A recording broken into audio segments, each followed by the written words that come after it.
Muy buenas tardes, otra vez bienvenidos a esta nueva cápsula, creo que la séptima de Cerebralmente. Yo soy el doctor Carlos Novo y aquí en Cerebralmente, mente solamente es un sufijo. Vamos a continuar esta cápsula, terminando con esta última cápsula del año. También vamos a terminar con el tema, bueno, terminar en cierto sentido terminar, porque nunca se puede terminar de decirlo todo, pero vamos a concluir nuestro proceso histórico y lo que hemos intentado plantear y dibujar en esta historia de tiempo sobre el tema cerebral, sobre qué es el cerebro y todos aquellos que han intentado conocerlo y con ello explicar el qué somos y qué sucede cuando no funcionamos y no estamos saludables del cerebro y cuáles son esas reacciones. La vez pasada nos quedamos básicamente en el siglo XIX, mediados del siglo XIX. En esta ocasión voy a enfocarme más específicamente a una sola línea, que es psiquiatría. No vamos a olvidar neurología, ni neurofisiología, ni histología, que tendrá un gran tamaño de importancia a principios del siglo pasado. Y comenzamos la vez pasada hablando especialmente de dos grandes, de Richard Caton en Inglaterra y William James en Estados Unidos, ambos nacidos en el 1842, pero por esas mismas fechas, entre los 30 del siglo XIX y los 50 del siglo XIX, nacieron grandes personalidades, incluyendo Broca y Wernicke, que hablaremos también un poco de ellos, porque vamos a pasar ese proceso de los neurólogos que finalmente construyeron la psiquiatría. El primero que hizo esto, ya hablamos de él hace la cápsula pasada, de hecho, fue Christian Reil. Reil fue el primero que realmente propuso el término de psiquiatría y propuso como tal que existía una especialidad especializada, dígase la redundancia, perdone la redundancia, sobre trastornos del comportamiento. Reil, siendo neurólogo y neuroanatomista, un gran neuroanatomista, tenía perfectamente claro que la psiquiatría era una rama como tal de la medicina dentro de la especialidad de neurología. Desgraciadamente esto que sucedió por ahí de 1808, 1810, recordar la fecha porque es muy familiar a nosotros los mexicanos, por esas fechas otros como Parkinson, por ejemplo, empezaron a describir otros términos. Pero lo más importante para mí es que todo este proceso entre Pinel en Francia, decíamos en el hospital de Salpêtrière, con la primera escuela de psiquiatría como tal, ¿no? Y por otro lado los alemanes con Riel, y después veremos a Kraepelin, y después cómo se juntan estas grandes escuelas con Charcot y sus alumnos, especialmente James, uno de ellos, Wundt, otro grande de ellos, y después Freud, que junto con Kraepelin serán los dos grandes exponentes del proceso psiquiátrico y de la clasificación de trastornos psiquiátricos a finales del siglo XIX hasta principios del siglo XX, cuando realmente comienza la psiquiatría moderna. Hablábamos también la vez pasada, y con eso voy a pasar a lo que hoy nos compete. Hablábamos un poco también de cómo se empezaron a formar las primeras organizaciones y asociaciones civiles y sociedades especializadas en la profesión como tal de medicina, en neurología y psiquiatría, y estaban todas unidas, no había ningún tipo de barrera entre ambas. En 1840, tanto en Europa como en Estados Unidos, y después a principios del siglo XX, unos 60, 70, 80 años después de esto, tendremos las nuevas asociaciones, que muchas vendrán de estas antiguas y que solamente cambiarán de nombre y un poquito cambiarán de visión y de cómo hacer las cosas y de los temas que van a tratar. Recordemos que en esta época, finales del siglo XIX, 1880 hasta 1950, que es lo que vamos a abarcar en esta ocasión, pasaron dos cosas. Una,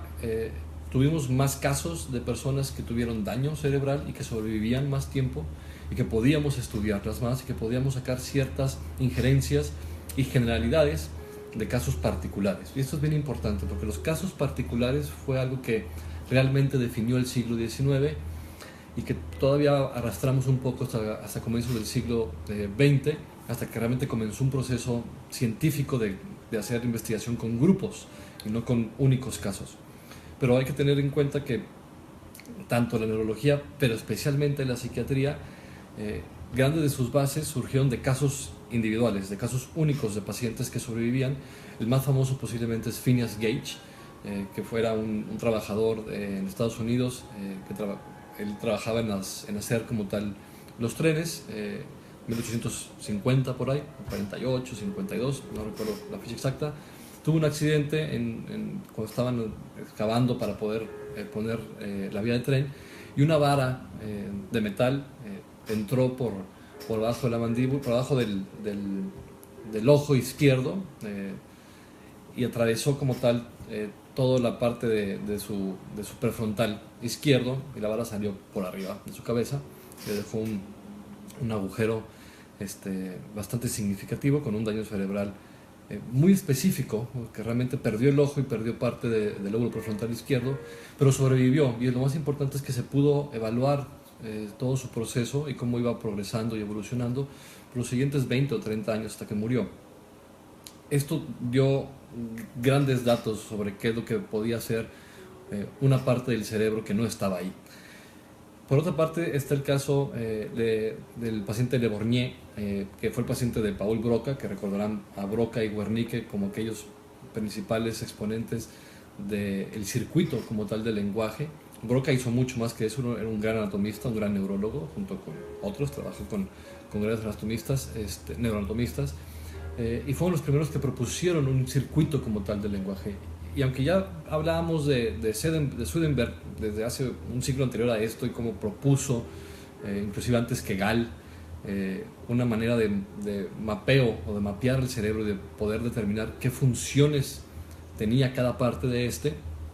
no fue realmente hasta estas fechas con Paul Broca y con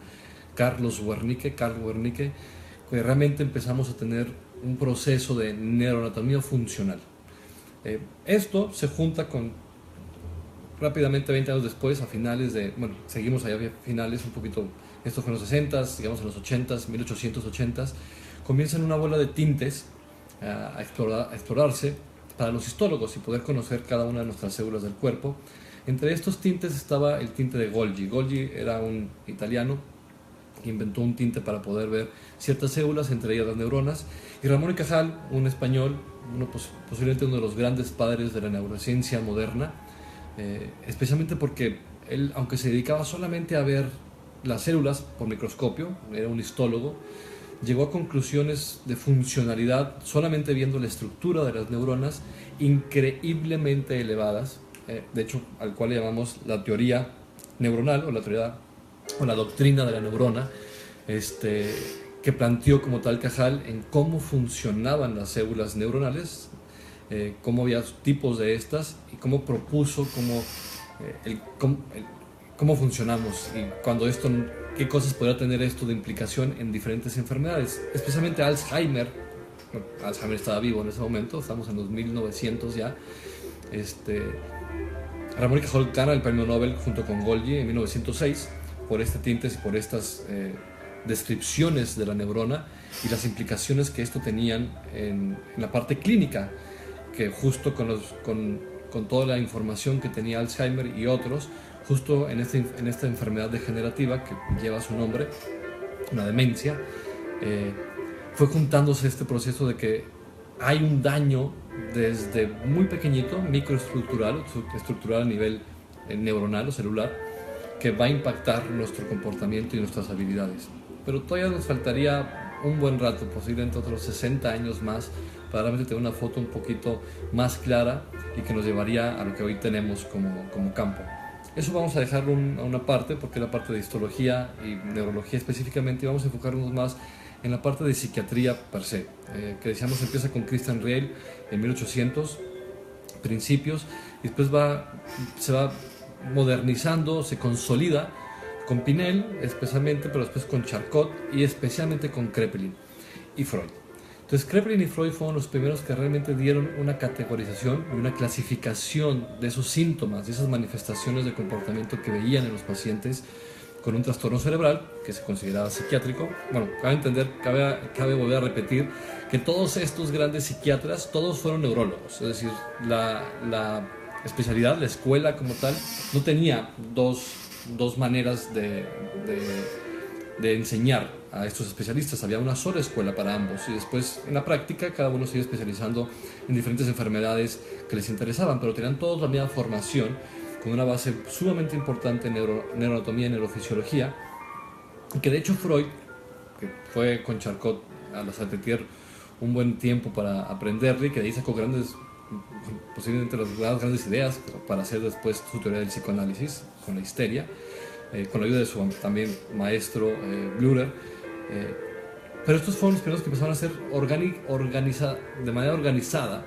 una clasificación y una descripción de entes que empezamos a llamarles, por ejemplo, demencia precoz, ¿no? La demencia precoz o demencia precoz, que llamó Kraepelin a lo que después Blücher llamaría esquizofrenia unos años después, a los trastornos como tal histéricos, especialmente que tienen una categoría de impulsividad, que los diferenciamos los ciertos trastornos psicóticos como tal de otros tipos de trastornos. Los trastornos psicóticos eran aquellos que tenían un pensamiento no organizado, con ideas mágicas, con delirios, con ideas extrañas, no reales, y fuimos separando la psicosis de las neurosis. En fin, se fue dando la primera clasificación, que Kraepelin fue el más grande de estos, y que después se tomará esa base para después hacer el manual diagnóstico que hoy tenemos en día, y que aunque es bastante malo,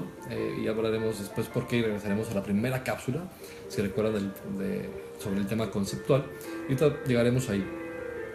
Kraepelin y Freud dieron, al mismo tiempo, recordemos que está Pavlov con todo el proceso de condicionamiento operante y clásico con los animales, Binet por ahí del 1906 con su primera prueba para medir la inteligencia. Es decir, eran grandes cambios en muy poco tiempo, muchísima información, cada vez había más gente interesada en el tema, pero existe una persona que se llama Silas Mitchell, un gran neurólogo, neuropsiquiatra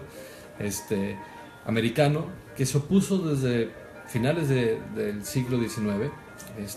hasta que murió, por ahí del 20 si no mal recuerdo, y que estuvo totalmente en contra de esta división que se iba proponiendo poco a poco entre la psiquiatría y la neurología como campos totalmente aislados y separados entre sí.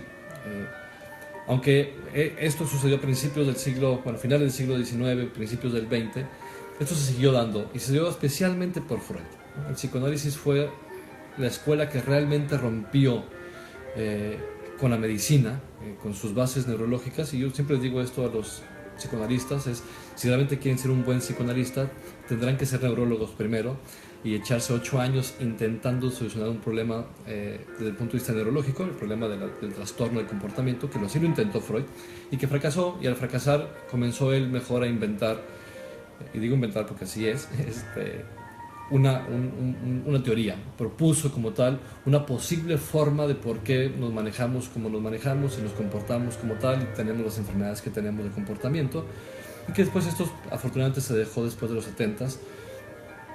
y que estamos otra vez regresando a las bases neurobiológicas. Ha habido grandes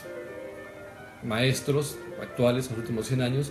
que realmente se han opuesto a lo que la psiquiatría ha intentado hacer en este último siglo, en tratar de deslindarse de las bases biológicas, y que afortunadamente en los últimos 30 años, 20 años por lo menos, hemos regresado un poco más a ellas, a pesar de que todo lo que es la farmacología, la psicofarmacología de estos últimos 60 años ha sido increíble. No ha servido tanto para regresarnos a las bases neurobiológicas, sino hasta ahorita, después de 60 años de lo que se llamó un campo de neurociencia, que era el campo que quería investigar simplemente qué era y cómo funcionaba el cerebro. La primera gran asociación posiblemente de esto fue IBRO, que era una sociedad internacional sobre el cerebro, Brain Research, nada más era, en los finales de los 50, y después todas las demás que hoy conocemos. Afortunadamente hoy en día la clasificación del DSM, que así se le llama, la clasificación que le usa la psiquiatría como base, que decíamos comenzó desde mucho tiempo atrás, pero que realmente se consolidó después de la Segunda Guerra Mundial, en 1852 me parece, es la primera edición del DSM, y la última es en el 2013. No ha cambiado mucho, seguimos no teniendo ninguna base biológica, y afortunadamente esto va a cambiar muy pronto. Está cambiando de hecho ya, pero después me refiero a cambiará muy pronto de manera oficial, es decir, Regresaremos como tal a tener escuelas mixtas de neuro y psiquiatría, porque no existe realmente una diferencia entre ellas desde el punto de vista del órgano que estamos intentando conocer, y es algo que todo el mundo nos vendrá increíblemente bien. Esta ruptura, que es ficticia, que se rompió por ahí entre los 40 y 60 del siglo pasado, se dieron todas las rupturas de todos los departamentos, de las asociaciones, de las revistas como tal. Recuerdo por ejemplo a Gressinger, uno de los grandes psiquiatras que estuvo en contra de toda esta división, entre otros muchos, en los 60 ya, Schasch, el famoso libro sobre el mito como tal de la enfermedad mental. Y esto ha generado en los últimos 50 años que realmente hay una revolución. Y estamos llegando ya a ese punto, y en las siguientes cápsulas del siguiente año iremos tomando ya cosas específicas para ir tal cual describiendo, disecando a este órgano que es el cerebro en sus diferentes componentes, a sus diferentes niveles, y que nos permiten entendernos y entender cuando no funcionamos adecuadamente. Yo me despido, que tengan un excelente fin de año, que la siguiente ronda al sol sea aún más placentera y saludable. Conozcan su cerebro y tendrán una vida mucho más feliz. Hasta la próxima.